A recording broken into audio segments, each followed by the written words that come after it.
I'm Wesley Hunt. And I'm Wrendon Hunt. And you're in the hunt.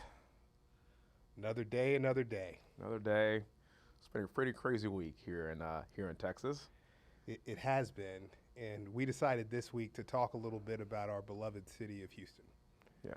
We are very proud native Houstonians. I think Wesley always knew that he was going to come back to Houston. I was not sure. But when I got back, I'm very happy to be here, and I'm never leaving again. Well, that's because you lived in California. San Diego, to be precise. At some point, you realize that Texas maybe is not so bad now. Yeah, Texas is good. Texas is a good place. Texas is a good place. You got here as fast as you could. Hey, I made it back. But no, it was actually a circuitous road for you too. So you get out the Navy, you live in California, and then you go to Boston, you go to Harvard, and then you go to Michigan, and then you spend a year in D.C., and then I think after all that, you realize that, hey man, Texas is pretty cool. Texas is Texas is a pretty awesome place.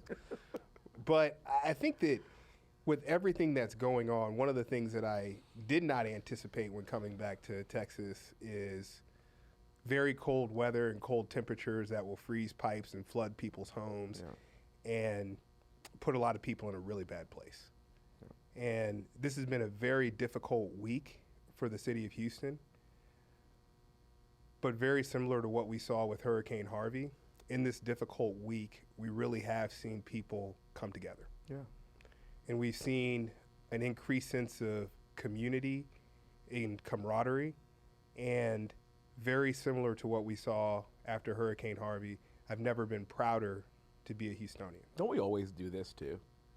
It literally is the Houston ethos. You know, when things are bad and the chips are down, yeah, you're going to see a lot of inflammatory rhetoric fly around. But at the end of the day, when you look at people going door to door, helping each other out, helping each other with their pipes and making sure that they get their homes back in order, it's a very quiet servant mentality here that nobody talks about, nobody writes about, because in today's society, the notion about writing about feel-good stories is lost. It's ridiculous because obviously you can't sell any papers and ads, but we all know as Houstonians that it does exist, and the servant's heart is a part of our city. And the thing that I think was really frustrating about this past week, beyond all the damage, and we'll delve into that and what some of that looked like for other people, but us too, and what we've seen around us. One of the things that was really frustrating is you had this catastrophic event, and to your point, rather than focus on the positive stories that are coming out of it, the uplifting stories that are coming out of it, the thing that we just start to point to is, well, why did this happen and who can we blame? Who can we blame? Who can we blame? Yes. Right? And one of the things that I've been reading about recently, and of course when your power is out for 72 hours, you have a lot more time to read. Yeah. But it's a concept that I had never delved into. But it's Albert Einstein's concept of levels of intelligence, or levels of intelligent. And there's 5 levels, and they're progressive levels. And the first level is smart. Second level is intelligent. The third level is brilliant. The fourth level is genius. And the fifth level is simple. But you got to get through all 4 of those to get to the point where you get to that 5th level where you can really simplify things. So what you're saying is that your brother here is on the 6th level. I like it. No, keep going. And then there's the 6th level, Wrendon Hunt. Yeah, okay. And the interesting thing, the reason I bring that up is because the importance of that theory lies in the fact that you have to go through the 4 levels to get through to the 5th. And what we've done in our culture is we oversimplify things and jump straight to the 5th without delving into the other pieces of the background. It's like Maslow's hierarchy of needs as well. Absolutely.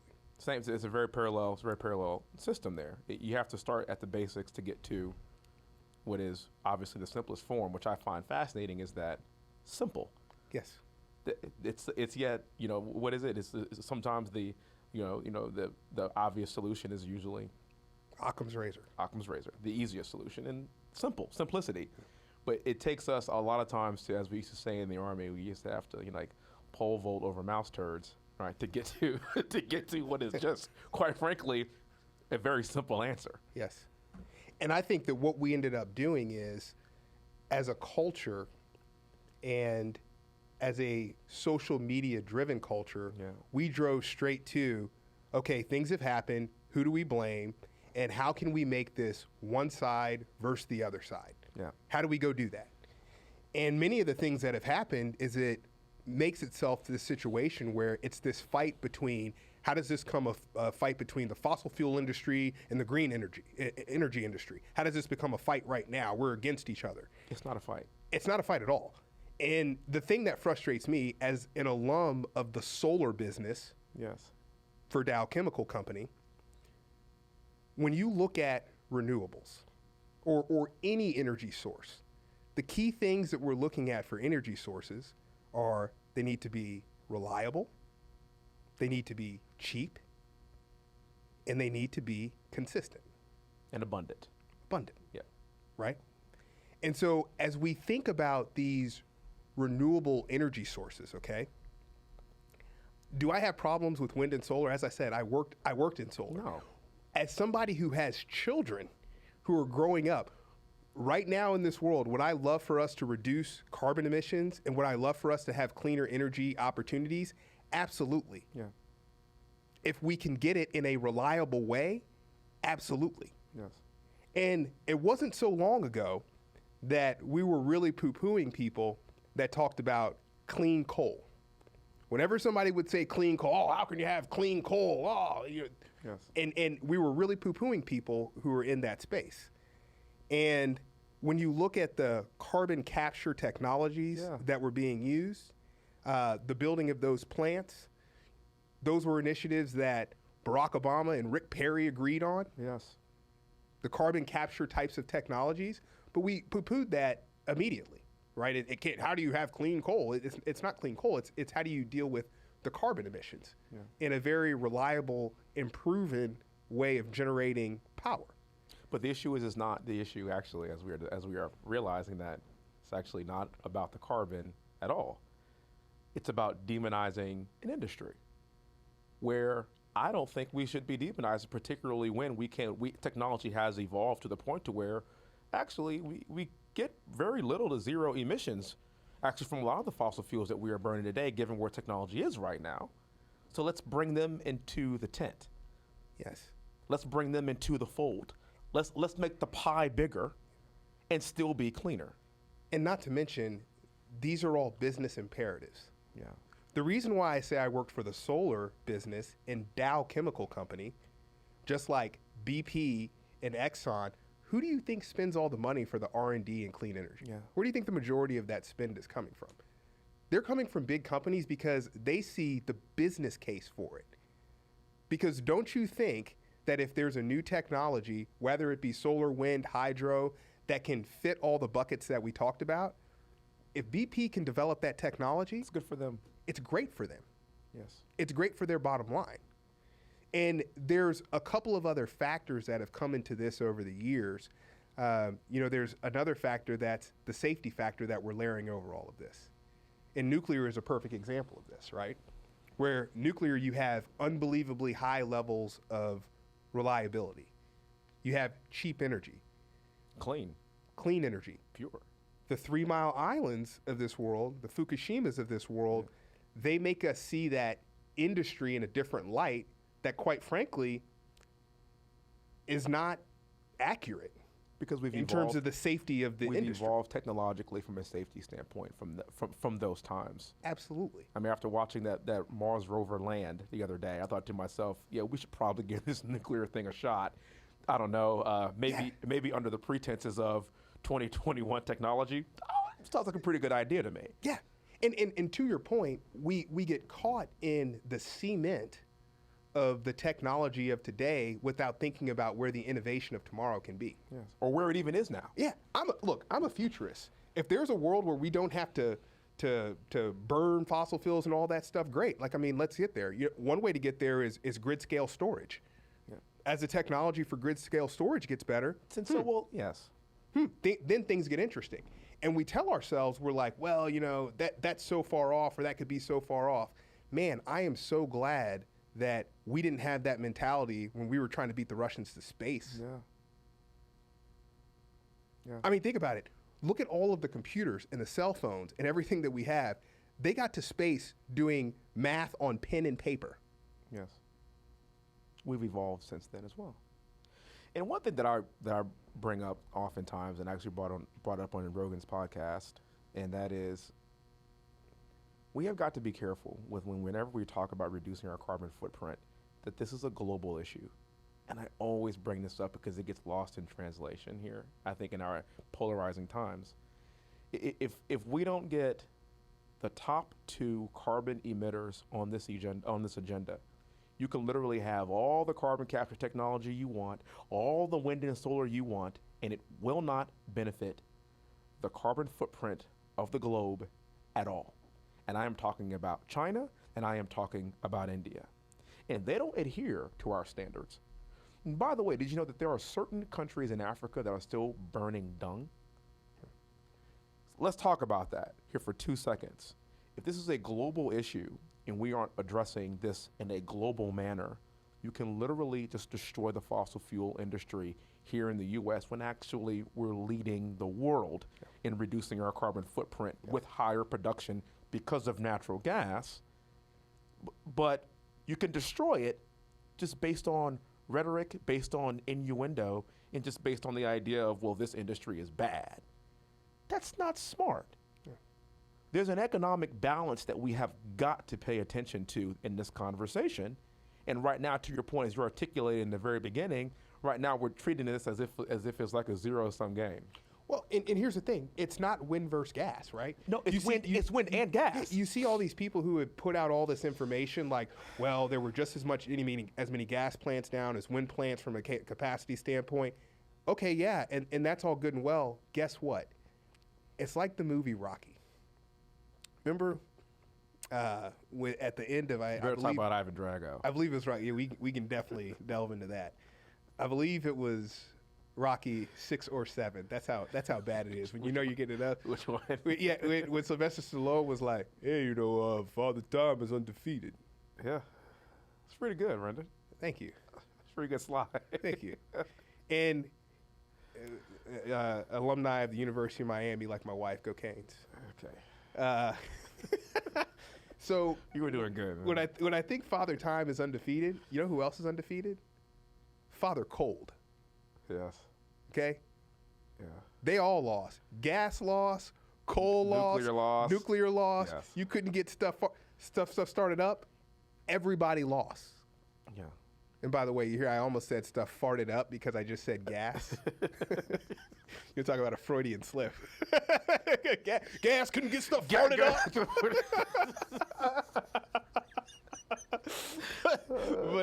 But no, it's ridiculous because if you think about, we are actually in a position where we're talking about specific battles in the war that was lost, right? Yeah. Look, the reliability was not there on any front because we're not accustomed to that type of cold weather in Houston. We do not see that. Let's talk about that too. By not accustomed to that kind of cold weather. Like never. Like never.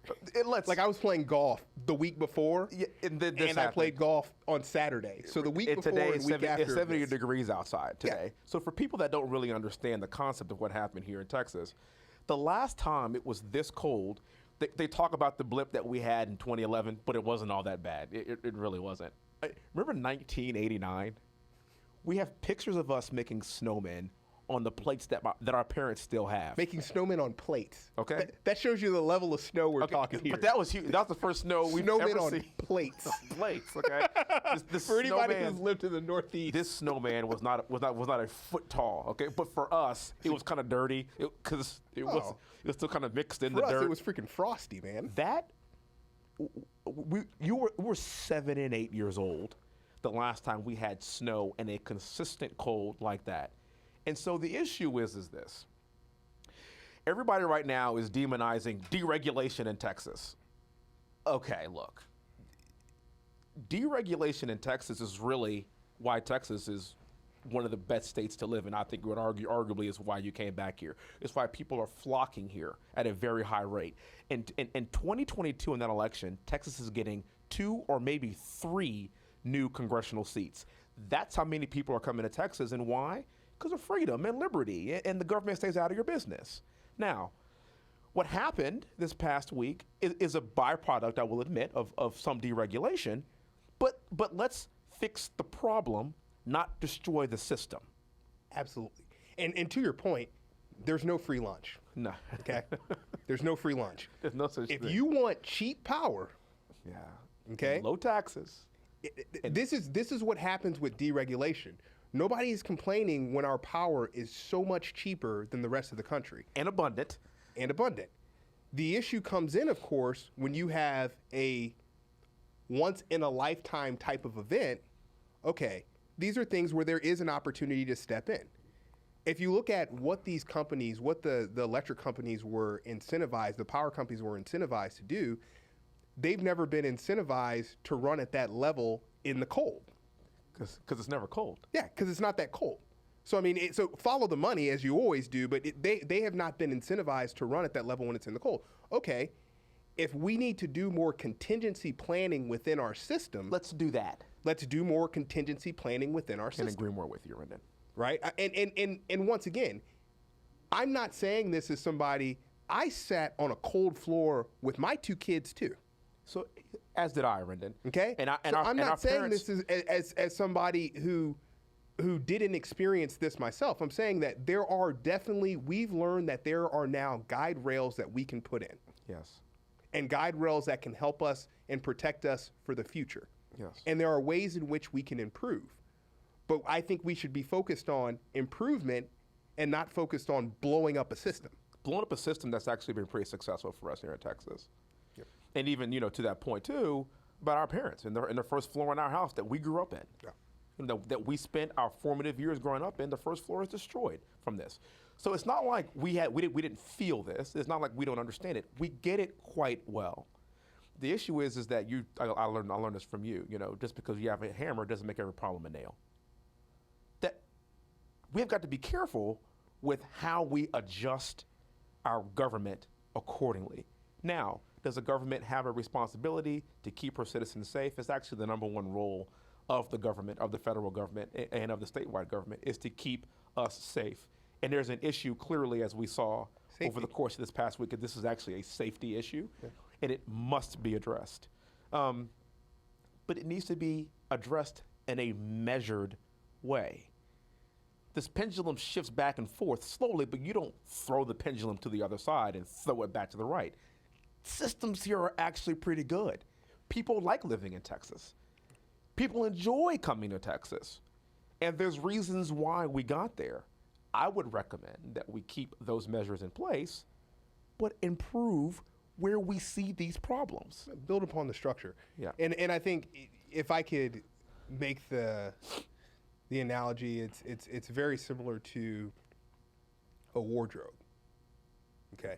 One of the things that I learned when I moved to Michigan, is that even from Boston, I didn't have cold weather clothes. And certainly when I went from Houston to West Point, I had never been in really, really cold weather.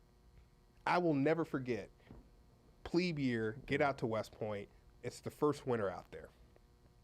And one of those really, really cold days. See, we didn't know this, by the way, growing up. We didn't know cold. We didn't know cold. No, we didn't. I didn't know cold until I got to West Point. Yeah, we didn't know cold. And there was this really, really cold day, probably 5 to 10 degrees, okay? And it didn't snow a lot our first winter. And this was before we had a snowfall. So it was one of those dreary days. We're out in formation. The wind is cutting through your jacket. Yeah. And I remember looking around, and I just had this very puzzled look on my face. And my roommate at the time, Eddie, and Eddie had this deep baritone voice. And he called me Cookie because I went to the Navy. Yeah. So, Cookie, Cuba Gooding Jr. And, you look like him. He said, no, I don't. Yes, you do. Nah. Dude, you can totally pass for Cuba sometimes. Nah, I don't. Come on, Cookie. Show me the money. Come on. So Eddie had this deep baritone voice that, hey, Cookie. And it's weird because he called me Cookie before I even made that transition, but he's like, hey, Cookie. It's like, what? He's like, what's wrong? And I was like, just wondering where the snow is, right? Which seems like a normal comment for somebody who's not from Houston. But he's like, what do you mean? And he dug deeper, and I wish he hadn't because it just revealed my ignorance. I was like, well, it's cold outside, so where is the snow? He's like, man, it's so cold. It's too cold for snow. And he's like, you do know it's like rain. It's like rain. Wait a minute. Wait a minute. So snow is a form of precipitation? I didn't realize that. Because if you watch the movies, every time it snows, it's cold outside, it snows. That's our perception of it. Right? Yeah. So with the exception of 1989 and building a plate-sized snowman. At 7 and 8 years old. Yeah. I had never been exposed at all to snow. So when I say you use the metaphor of the wardrobe, when we think about what we're doing as a state, okay, we can't just go out and buy a bunch of mink coats. In Texas. Okay? You can't go out and buy a bunch of mink coats. It's okay to amend your wardrobe with some basic essentials, some long johns, maybe a North Face jacket or two, maybe a beanie to help you out. But to go out and just buy a couple of mink coats, in Texas, that would be a waste of your money. Yes. And so one thing we really need to address is, how do we amend that wardrobe? How do we put in a couple of pieces that will help us bridge this gap without just stepping back and saying, oh my gosh, like now every company, just money, money, money, money, money, money, spend it on everything, spend it on new facilities and all this. Wait a minute.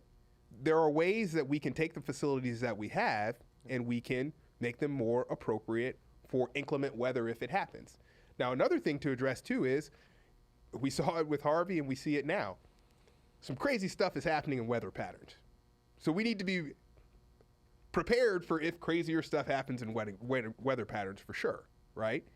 But how can we amend what we have in order to help get there without thinking about breaking the bank to just buy a bunch of new stuff? So I think contingencies are really important here and understanding what contingencies mean. So just the other day, I had a friend of mine who had a dead battery. And I have this little battery charger. It can start up even my truck. I have a Ford F-250, and it starts up 250. I said 250, not one. 250.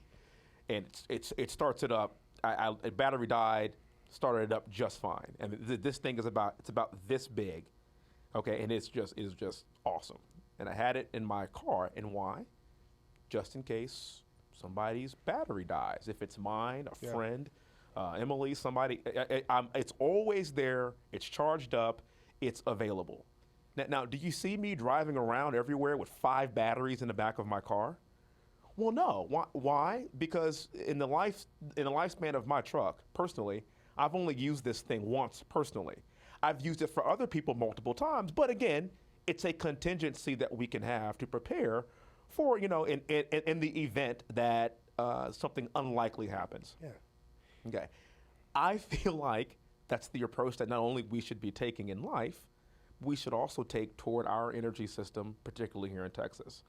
And we are very blessed to be here in Texas because we can afford to be very diverse with our energy sources. Absolutely. So we do have an abundance of natural gas because of the Permian Basin. We have the land, actually, for wind and solar, especially if you start moving out toward West Texas. We have the land and the availability for nuclear.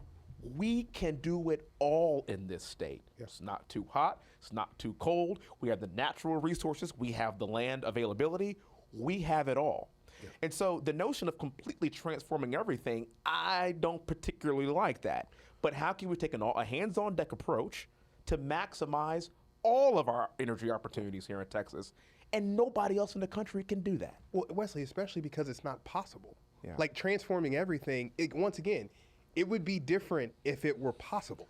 Yeah. It would be different if you didn't have, it would be different if we had, grid scale storage. Yes. That would be different. It would be different. But it's not like we're making a choice to do one versus the other. We can't just take one option. Yes. We are actually fortunate enough to be able to take all of the above approach. We can't just do one. You know, Wrendon, what I thought about? In spite of everything that got shut down, in spite of, you're right about Father Freeze, freezing the entire state, and you're right, nuclear was hurt, natural gas was hurt, wind and solar, everything. Almost 200 plants offline. Could you imagine if we did not have an abundance of natural gas in this state, how much worse this could have been? Oh, or if we hadn't made the transition in the past decade, right? Thank you. Thank you. This could have been devastatingly. I mean, it was already devastating. It was. This could have been exponentially worse. Yeah. And I think that's kind of what my argument is. And I was on Fox the other day, and I was trying to articulate this. It was really hard to do this in like a minute and a half. Yeah. But the argument is this: instead of completely revamping the system, we have such an abundance and such accessibility to multiple forms of energy that even in the snowpocalypse, or snowvid, as this thing has been coined, even in the event of that, the knee-jerk reaction is not to rely more on the government. The knee-jerk reaction is for us to continue to pull from our innovation that we were able to create and cultivate right here in our state. That's why I think Texas is so unique, and I don't want to give that away. Well, I have a good friend who's the CEO of a wind service company, right? Great guy, Naval Academy guy. I'm sorry, Naval Academy guys. Man. And here's a great example of innovation. After all this has happened, what do you think they're going to the lab to figure out right now? Exactly. How do we weatherize better? Yeah. How can we like that? That's the type of innovation that we. And once again, it doesn't matter that it's wind or solar or anything else. How can we get better? But wait, Wrendon. Yes, but also do it in a cost-effective way. Yeah. The reason why we aren't winterized is because there's no winter. Yeah. I really get upset when people from the Northeast say, or they'll send pictures of windmills in Norway. Well, they figured it out. Well, do you know how much it would cost for us to fully winterize everything in Texas when we've had one storm like this in 40 years? So the question is this: yes, we should probably winterize, but now we've had some time to figure out a way to do it in a more cost-effective way. That's innovation. Innovation is driving. That's innovation, exactly. Yeah. And we don't have to winterize the same way that they winterized their windmills 20 years ago. I can assure you, there's a better way. We just had a rover land on Mars. Mars. M-A-R-S. Mars. Yeah.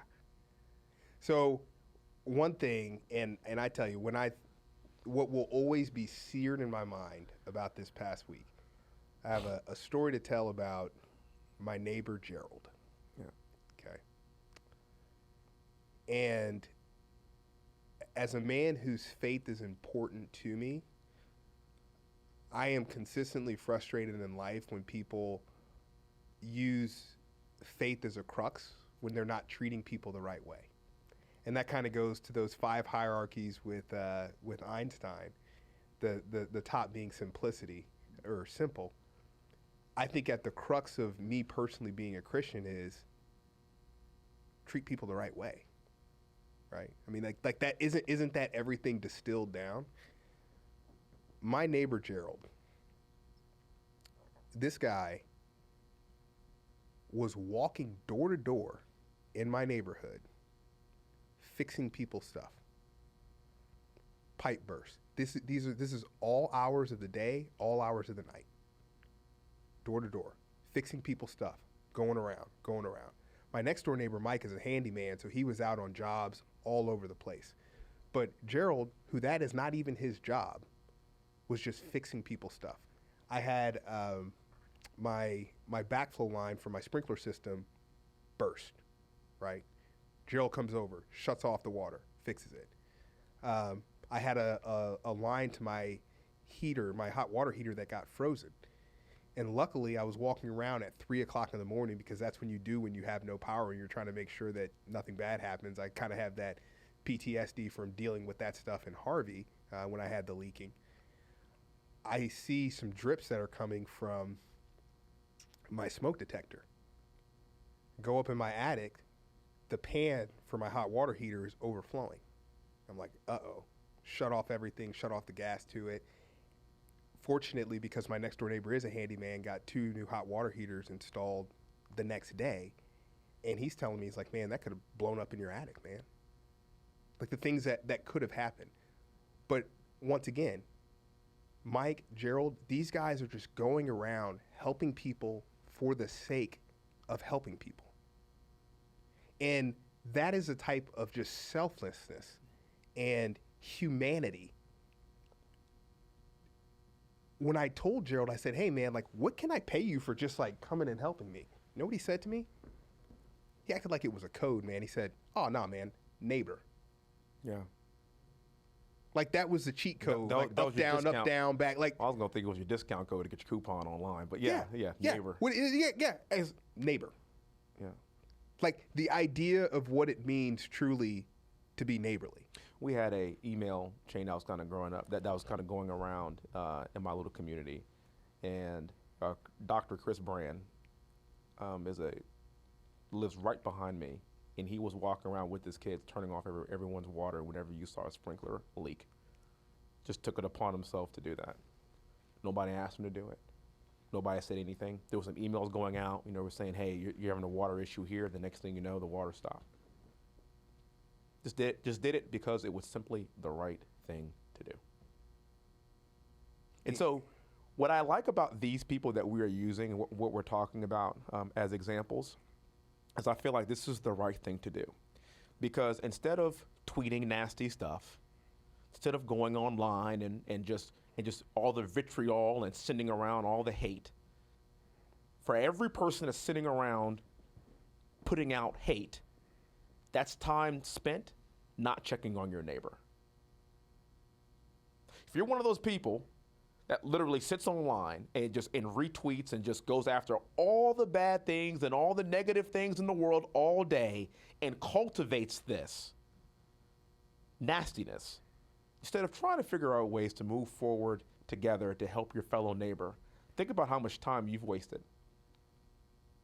We could sit here and point fingers all day long at who's not doing what and who's doing this, that, and the third. And when you're pointing fingers, it's an exercise in futility because you're not helping anybody else out, and you could be. Yeah. And unfortunately, this is what has to change, I feel like, in our society, and I feel like this pendulum eventually will shift back to the right direction.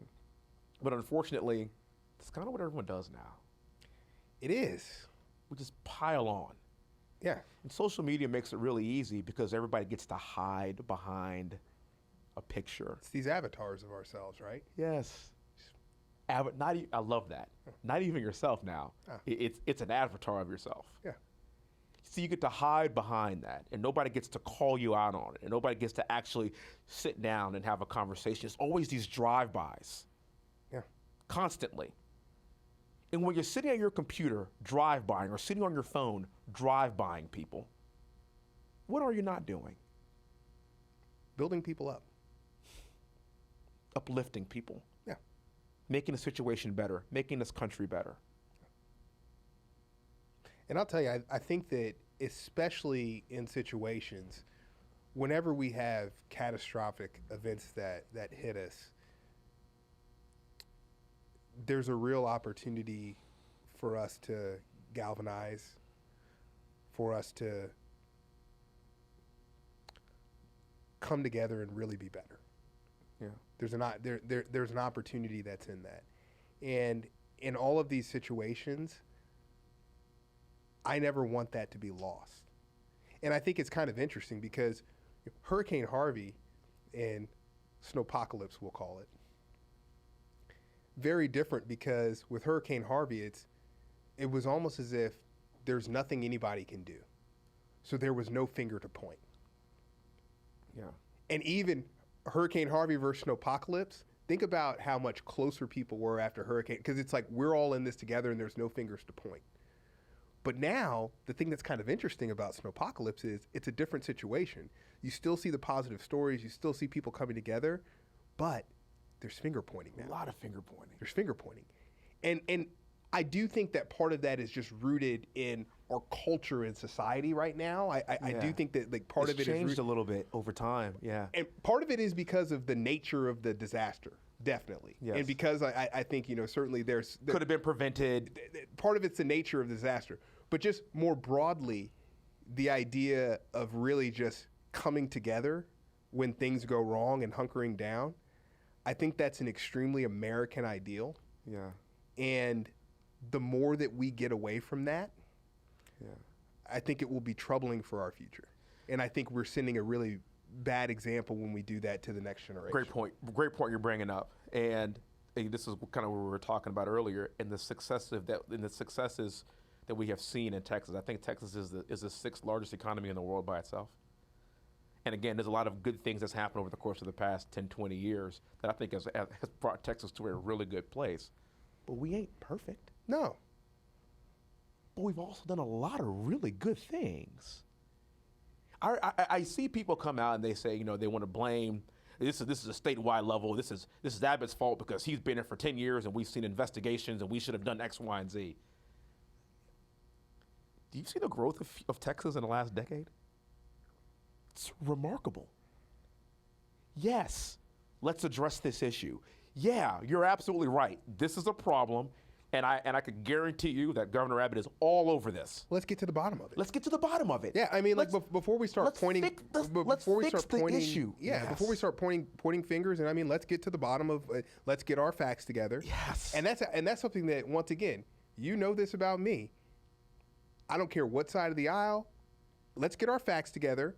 And if there's something that's not right, I'm comfortable with saying that it's not right. Then let's fix it. And let's fix it.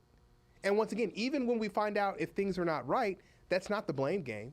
Yeah. That's not things are not right. So, I don't like you. I don't like you. It's okay. Things are not right. Like, all right. You wanted to kill 26 people. No, I don't think anybody wanted that to happen. Actually, what are we going to do to fix it? What are we going to do to get better? And really focusing on what that really looks like and focusing on our part in that. And I think it's something that's happened with our political system more broadly. The amount that we get involved in it, the amount that we want to be a part of campaigns, part of the process, right? Yes. Because once again, I'll never forget, social media, I think, is very good. But like many things in life, it's not all good. Yes. Okay?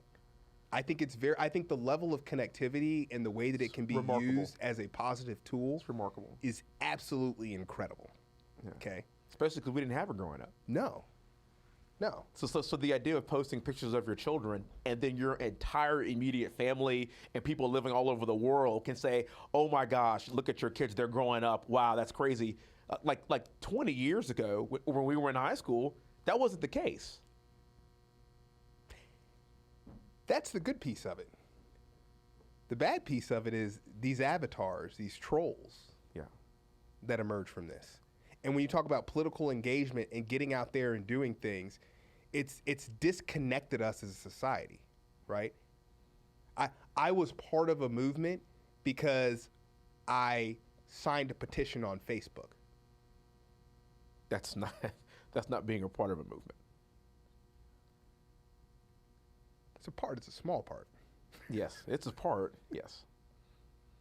Yeah.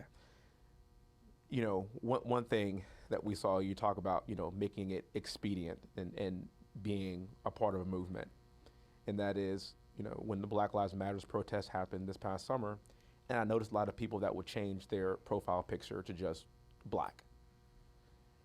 And I get it. I get it. That's you showing support for a movement. Yeah. Cool. But then what? Yeah. Oh. That's part. That's the first step. That's first step. You believe in something that you want to be a part of. You want to change. But what'd you do after that? Yeah. Did you donate a dime to a cause? Did you, I don't know, go to an underprivileged majority black community and pick a kid to mentor? I don't know. Help them out? And tutor a kid? I don't know. Or did you just go online, spew a bunch of vitriol, change your picture to black, and then that's your contribution? Because I'm here to tell you that you contributed very little at all. Yep. You virtue signaled the way you feel, but nothing really actually changed. You don't really believe it. Yeah. Right? Once again, when we get to the level of simplicity, you have to go through all the other levels. Yes. You don't really believe it. Because in order to really believe something, and once again, it's the conversation, my wife and I have this conversation all the time, it's the faith conversation, right? And people in every faith tradition have tried to think about and opine over the idea of faith versus works and what that looks like and how can you live your faith. Look, Here's the thing. I know what you prioritize because I watch you live your life. Yeah.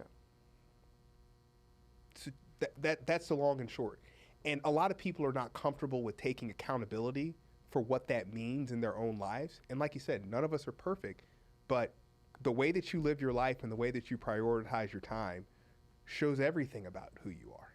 It shows everything about who you are, and also shows that even in these initial things like changing your profile picture to black and all this kind of stuff to show that you are with or you support this particular movement because you believe in it, it's always the next step process too. So you believe in it, that's great, that's fine. But then what are you going to do about it? You believe in it enough to complain, but you don't believe in it enough to actually change it. To do something about it. Right? So, and there's things in my life that I'm certainly like that. I mean, yeah, I believe it's the take the trash out mentality. Yeah. Right? And fortunately, because we went to service academies, we didn't get to deal with this. But I've heard tale of friends who went to civilian schools. They always use this metaphor of taking the trash out. The person who takes the trash out is the person who can't stand the smell. That's it. At the end of the day, you didn't experience that, but that's the person. The person who takes the trash out is a person who it matters to. The person who washes most. the dishes is a person that I can't deal with this anymore. Exactly. And so I applaud that there's emotional inclination. And a lot of it is once again, it's my neighbor Gerald. And I once again, there were pieces of him that I just think attributes that are just incredible. Yeah. I can't fix anything. Like, that is not the gift that I have at all. And there's a piece of me that when you think about prioritizing, there's a world where I had to come to grips with the fact that, man, Gerald can walk around fixing all this stuff. I mean, I can kind of provide a pair of hands, but that's pretty much all I'm good for. And then the question is, well, you can go learn how to fix stuff.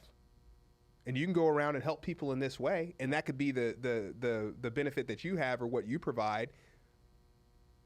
I choose my time doing other things, and that's a choice. But also being able to actually provide something where you can actually change. That's the thing. That might not be your gift. That's not your talent that God gave you. Sure. So what you do is you find you an just avenue. made me good looking. You're about to say exactly too. But I stopped myself.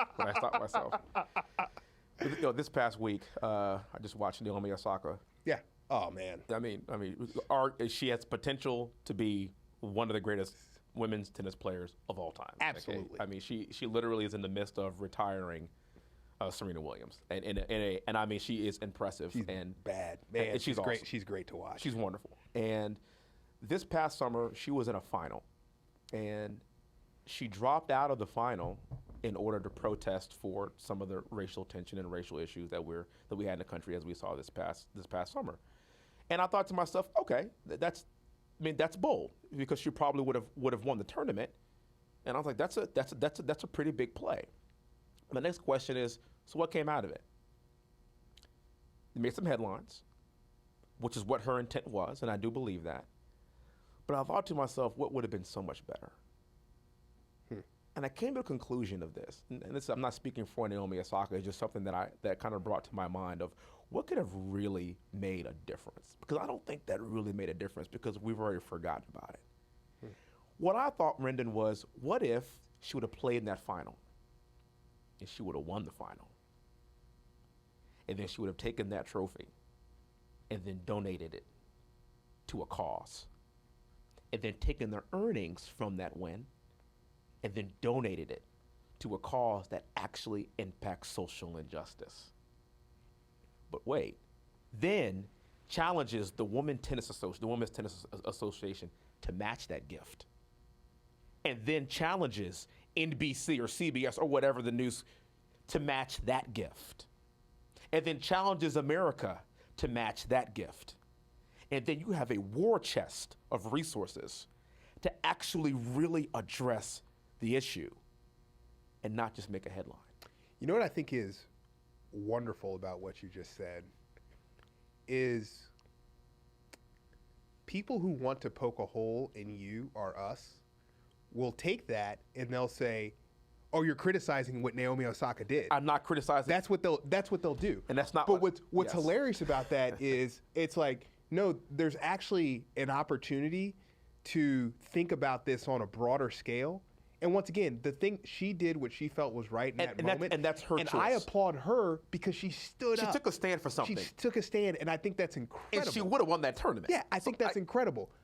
The thing that you're saying is that I think is a point that's often missed, because in our culture, we always jump to these conclusions that if anybody says anything that's critical in any way, it's because they don't like the person, they're being negative on the person. No, like, let's go back to what you said before. She's about to be an all-time great. She's amazing. I mean, she was down a break 4-4 in the finals of against Serena in the Australian Open, and won 8 straight points. Yes.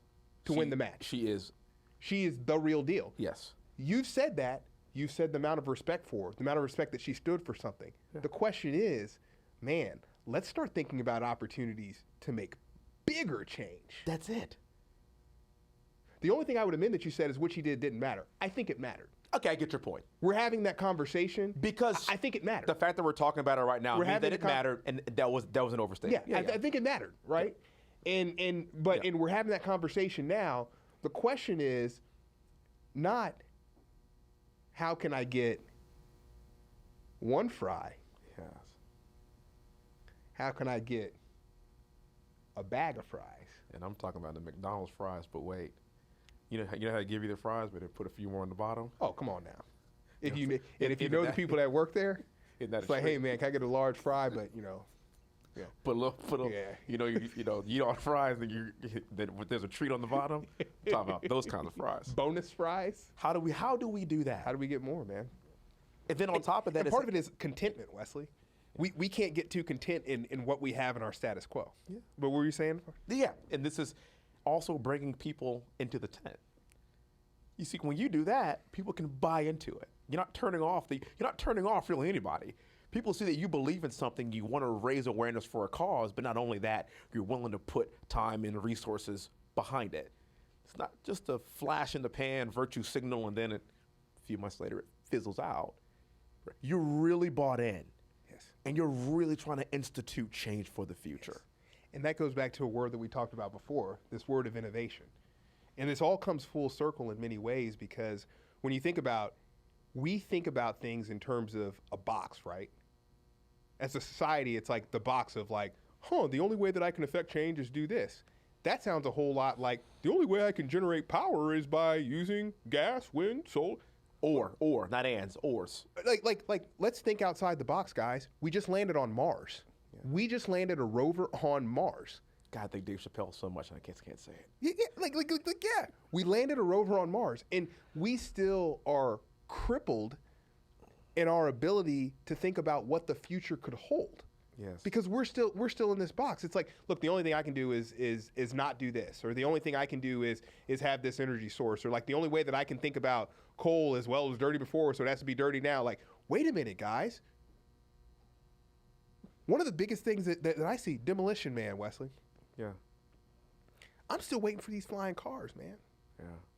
Or Back to the Future. The skateboard. The hoverboard. Yeah, the hoverboard. I don't know how bad I wanted one of those. I still want one of those. Those are awesome. Yeah. Did you see that? And we'll get there. That picture of Michael J. Fox. They posted a picture of Doc and Michael J. Fox. I did, 30 years later or whatever. How awesome I saw is that. That was pretty cool. And in so many ways, and I mean, it's not hard to know if anybody knows me. I'm unbelievably optimistic, pro-culture, pro-American. Yes, I'm all in. But I can say that there's a strong disappointment that I have. Okay. When I watch Back to the Future and Demolition Man, we have a long way to go. Those movies were made in the 80s and 90s. What happened? We were supposed to be... I mean... What is this? Tires and gasoline we're using. What is this? What are we doing? We just got to Mars. What a disappointment. We were supposed to colonize Mars by now. Rover? Why aren't we living on Mars? What a disappointment. There's not a McDonald's on Mars? As optimistic as I am, man, we got a little way to go. But you know what was actually really crazy. I watched a full thing on YouTube about the new EV Hummer. Mm. It's insane. Yeah, it is. I mean, it's absolutely insane. And you and I grew up, driving around in military Hummers. Yeah. This thing, it's like 1,000 horsepower Hummer. It's incredible. And what's awesome is that this is genius by GM, by the way. This is where I give them some kudos, okay? Because if you recall, you remember there was that time where even Arnold Schwarzenegger, basically, he has a Hummer fleet. He's now transformed all of them into like EV cars, because remember there was a time where if you owned a Hummer, people would key your car. Yes. Because they thought you were just like the worst human being in the world, because they know that your truck gets like 8 miles to the gallon. Therefore, you're a horrible human being On the highway. Right. And so what they invented to stop making the H2s because they were considered to be gas guzzlers when it was inappropriate. Yeah. And so they basically killed off the car, and they bring it back as a fully battery operated That's so electric cool. vehicle, with 1,000 horsepower. It's so cool. And look, it's awesome. We can have both. Yeah. We can have both. Well, and to your point too, I think that there's a broader piece of this as we talk about sustainability, what that means for the future, what it means for the next generation. Thinking about clean air, clean water. Tell you what, I didn't think a lot about water until we're going through this, and the boil notice that still 7 million Texans are under right now. Yeah. This is crazy. I lived in Saudi, so I'm not scared about this water at all. Yeah. Still American water. Yes, very good. Clean air, clean water. But once again, it kind of goes back to how much do we really believe this? And I kind of put this out here as a challenge to listeners. My son is very big into recycling. Okay. Right. He loves garbage trucks. So when he sees he could tell you all the types, the front loader and the side loader and all this, and he loves recycling. And oh, by the way, very quick detour. One of the most emotional moments of me week in and week out is when I see these guys that are picking up our trash. Yeah. Wave and honk and excited to see my son waving It's beautiful, isn't it? Every day. Or every once a week. How excited they are. They are picking up trash. Yes, and they do it. And the joy that they bring. They brought him a garbage truck for Christmas. Of course they did. These guys are picking up trash. Of course they did. For a living. But anyways, I challenge listeners. With a mask on. Yeah, with a mask on. Yeah. Our guys too. And they're amazing. They're awesome. Yeah. They're awesome. They're amazing. And I challenge listeners, when we talk about these things of sustainability, once again, if you're peppering people on Facebook and you're talking about sustainability and what it means, are you recycling? Yeah. What are you doing? Are you doing your part? Okay. I mean, because there's a whole lot of things we can do. This like, are you doing what it takes to are you buying a bunch of bottles of water or of the sparkling water? Or did you buy the little thing that you can buy one time and refill it? Or is it just all talk? Or is it all talk? And once again, this is something that I am guilty of this too. So I don't just throw this out as a salvo out there. All hat, no cattle. Yeah. Exactly. All hat, no cattle. I don't throw this out as a salvo. I throw this out as an opportunity for people to really be honest and think about your practices and what you do and how it affects society as a whole. And as a parent, I would delve even deeper into that. The way I communicate with people, who I talk to, when I look at what Gerald did and walking door to door for people, the example that he gives to his son and daughter, yes, the example that he gives them, all of this stuff matters. Yep. It's a game of inches. Yeah. Every inch matters. Yes. And how do we hold each other accountable for every little inch? And you bring up a very good point. We are serving as examples for the people that are coming up behind us, for our children, and what are they seeing? And right now, I'm afraid to say, it's not good. It's not our best. We can do better. We could be less nasty. We can be critical and do it in a way that's just not destroying somebody's personal character and their integrity. You can do it. Yeah. You could disagree without being disagreeable. You can do these things.